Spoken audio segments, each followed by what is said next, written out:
She turned to me one evening and said, "My parents prefer my ex-boyfriend. They think you're too plain." I looked at her calmly and replied, "Fair enough." Without another word, I quietly walked out of her life, closing the door behind me for good. Weeks later, her mother started calling relentlessly from numbers I didn't recognize. Something had gone terribly wrong at the event where they'd pushed her back toward that ex of hers. I'm 37 years old now, and up until 3 months ago, I truly believed I was building a real future with someone special. Her name was Clara Bennett, and we'd been together for 2 full years. We first met through a hiking group in the hills outside Evergreen City, started with casual weekend trails that turned into something much more serious around the 8-month mark. Clara was 34, sharp and ambitious in finance, coming from that kind of old money where wealth was just background noise. Me. I'm Ethan Harlow, a civil engineer who makes a solid living but nothing flashy. I drive a dependable SUV, live in a modest 2-story house on a quiet street, and I've always focused on saving for the long haul, a stable, no-drama life. Her family operated on a completely different level. The Bennetts had lifetime memberships at the exclusive Ridgewood Country Club, vacation properties scattered across coastal spots like Sapphire Bay, and the sort of casual abundance where money conversations never happened because they'd never had to worry about it. I knew right from the beginning that I wasn't the polished type they pictured for their daughter. But Clara always brushed it off, telling me it didn't matter, that she'd chosen me over their expectations, and eventually they'd see what she saw in me. They never did. Not even close. Every family dinner felt like walking into a subtle interrogation room. Her father, Richard Bennett, a stern real estate magnate, would ask about my latest bridge projects or infrastructure bids, only to glaze over and switch topics before I could even finish explaining the engineering challenges. Her mother, Margaret, with her perfectly coiffed hair and pearl necklaces, would drop these pointed comments about practical choices and future ambition that hung in the air like smoke signals aimed straight at me. And then there was her younger brother, Lucas, the golden child in tech startups, who once leaned across the table at a holiday gathering and asked, in front of the entire family, if I'd ever thought about doing something more significant with my career path, like maybe pivoting to something entrepreneurial. I never rose to the bait. I'd just smile politely, nod, and let it slide, keeping my responses short and neutral. Afterward, Clara would pull me aside, apologize profusely, swear they were just stuck in old world thinking, and promise they'd warm up to me over time. But time passed, and the chill never thawed. It was always the same script. The real breaking point hit on a Sunday morning in late August, during one of their standard monthly brunches at the sprawling Bennett estate on the outskirts of Evergreen City. I was waiting in the living room, flipping through a magazine, while Clara finished getting ready upstairs.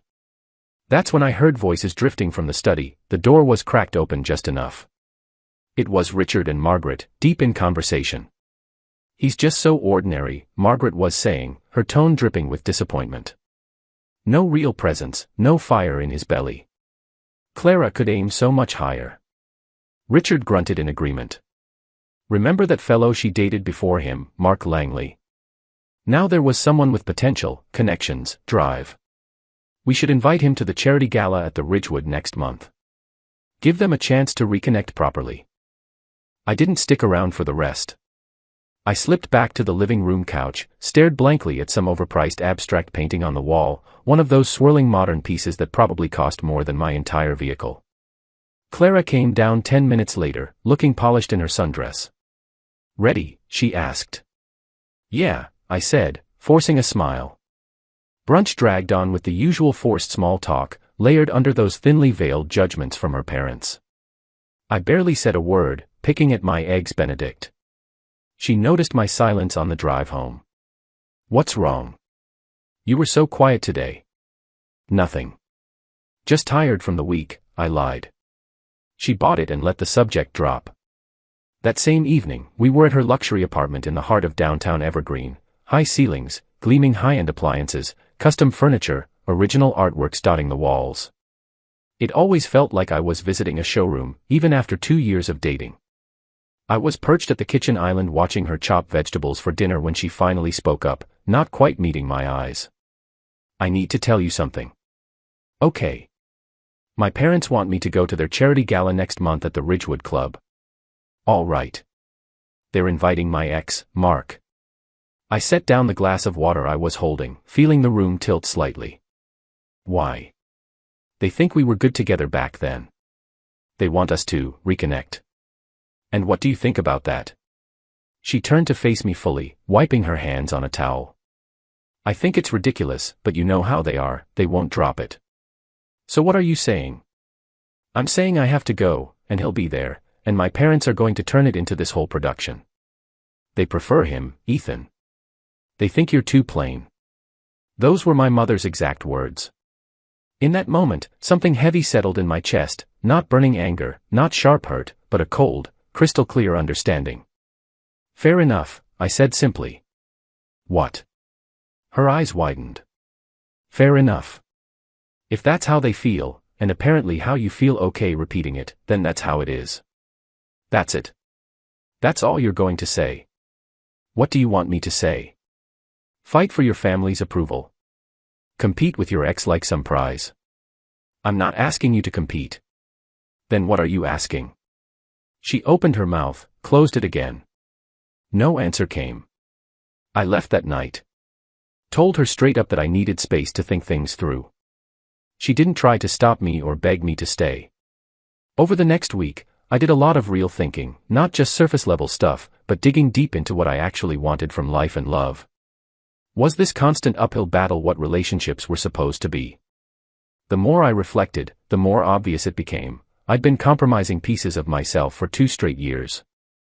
Sitting through those family dinners where I was the unspoken punchline. Listening to Richard drone on about real success while staring right past me. Watching Margaret's face tighten with quiet disapproval every time I walked in the door. And Clara? She'd whisper apologies in private afterward, sure, but she never once defended me in the moment. Never told her father to let me finish a damn sentence. Never shut down her mother's backhanded comments on ambition. Never called out Lucas for mocking my steady career choice. She let it all happen, over and over, because confronting them was harder than letting me take the hits. The following Sunday, I called her. Can we talk? Yes, please come over, she said, her voice laced with hope.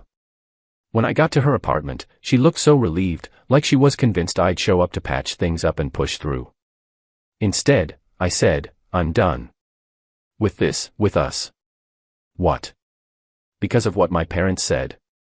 Because of what I told you. You told me they prefer your ex. That they, and by extension, you, think I'm too plain.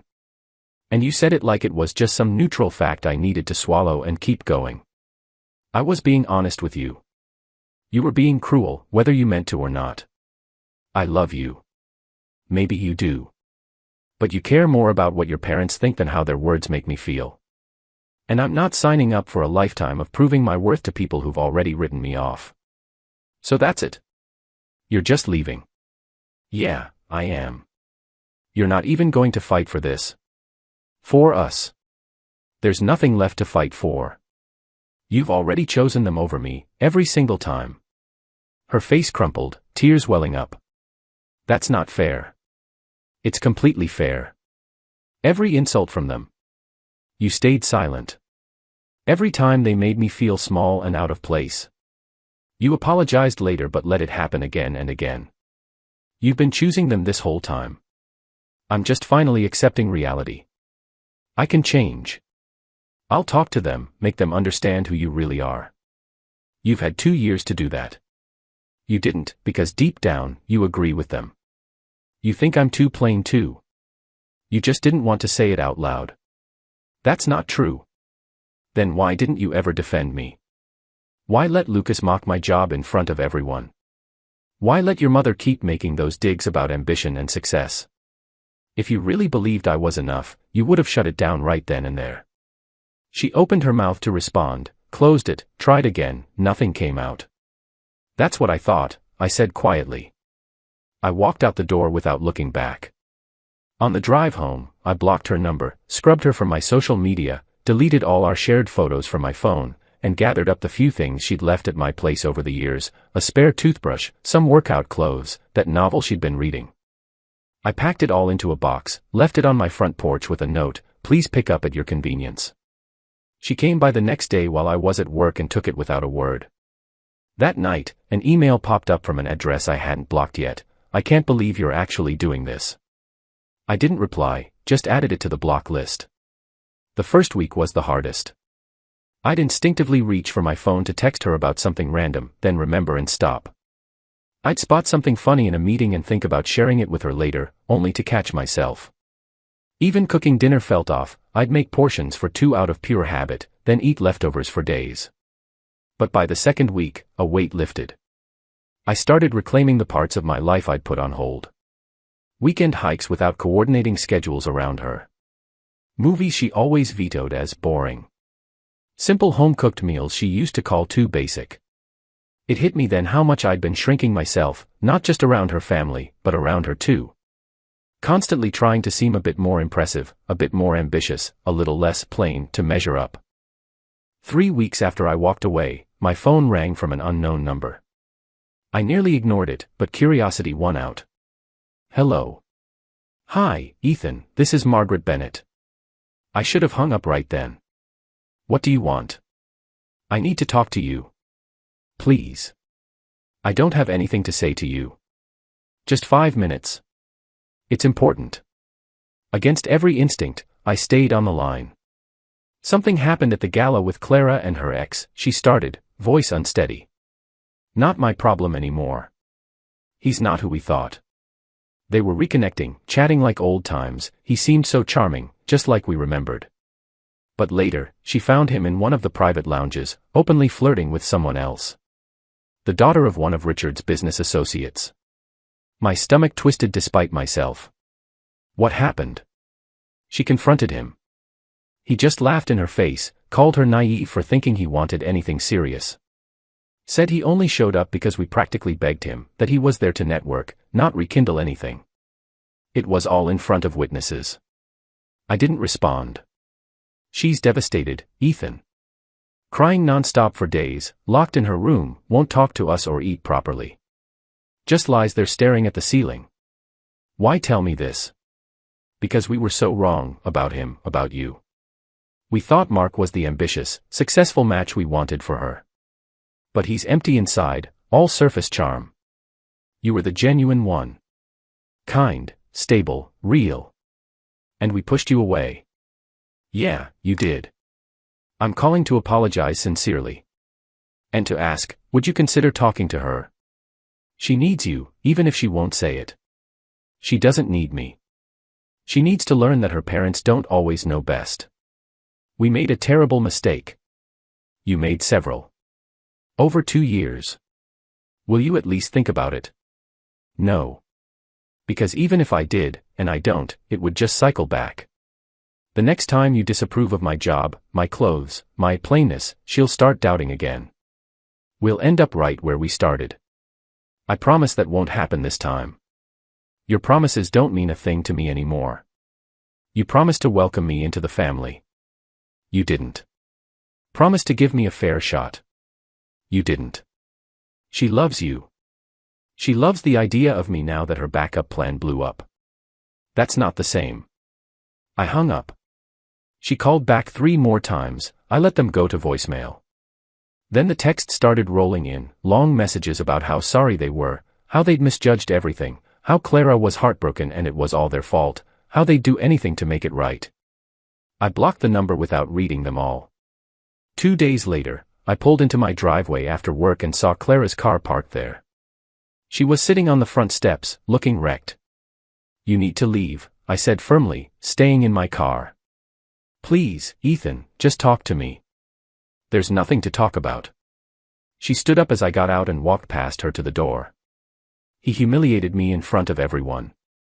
My parents' friends, people I've known my whole life. He made me look like a complete idiot.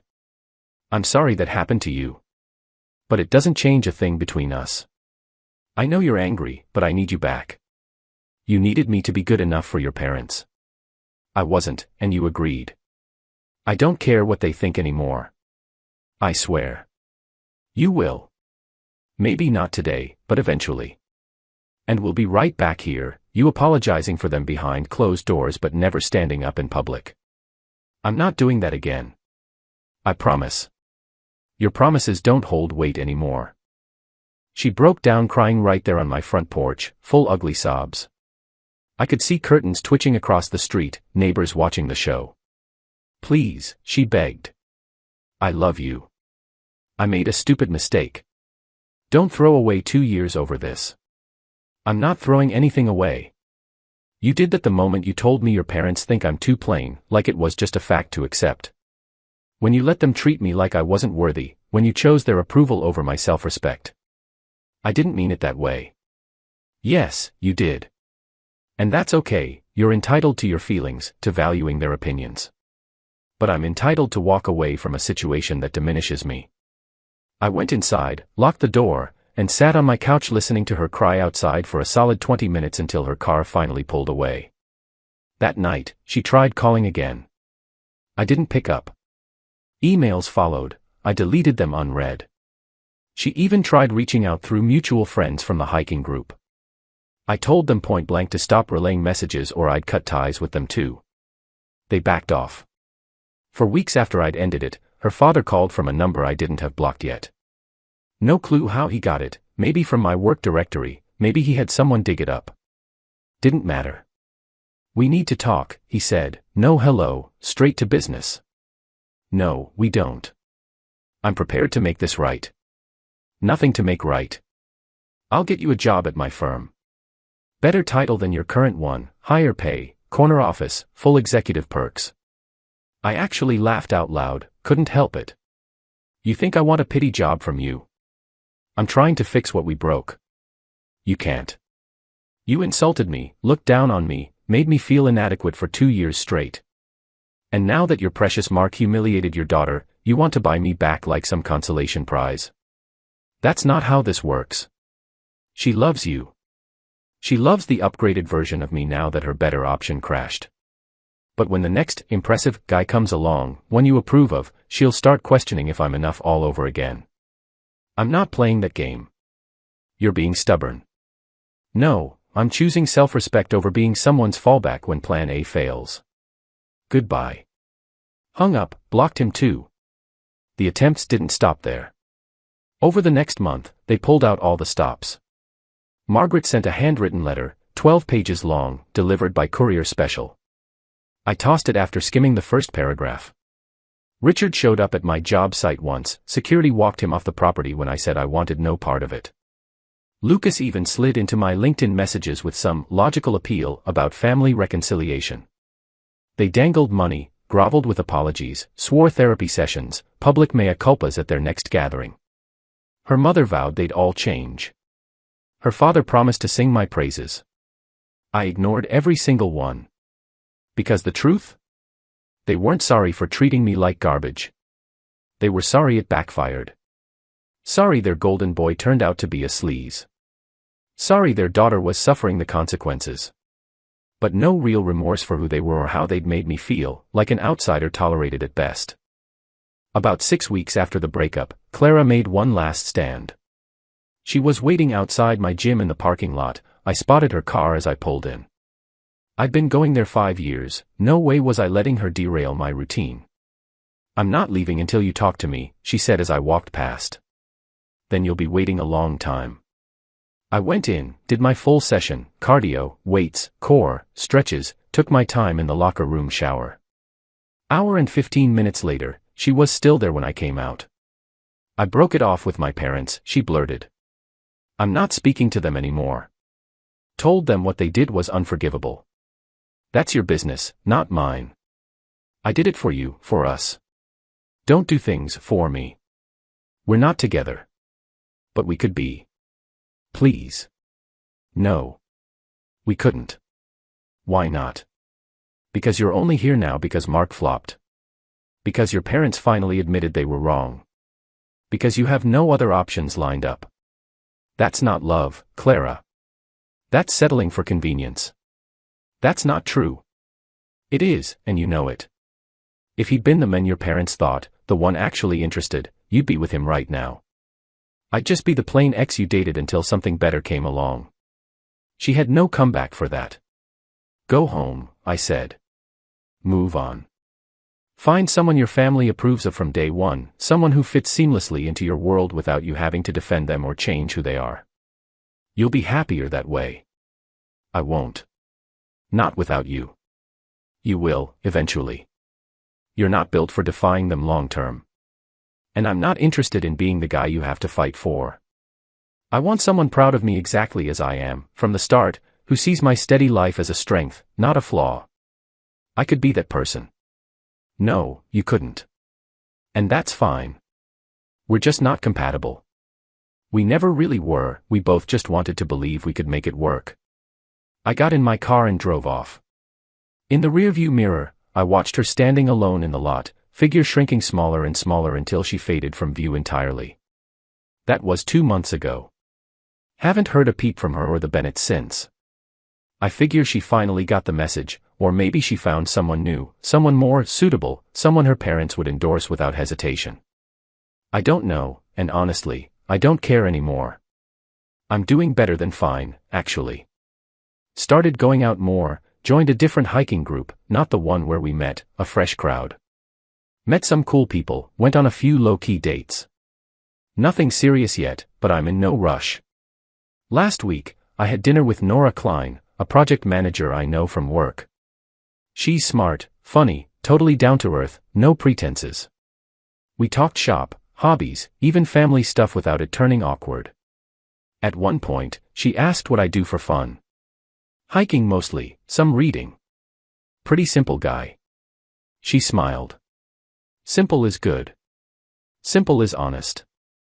Right there, it clicked, that's what I'd been missing all along. Someone who views simple as a plus, not a problem to fix. No constant proving ground.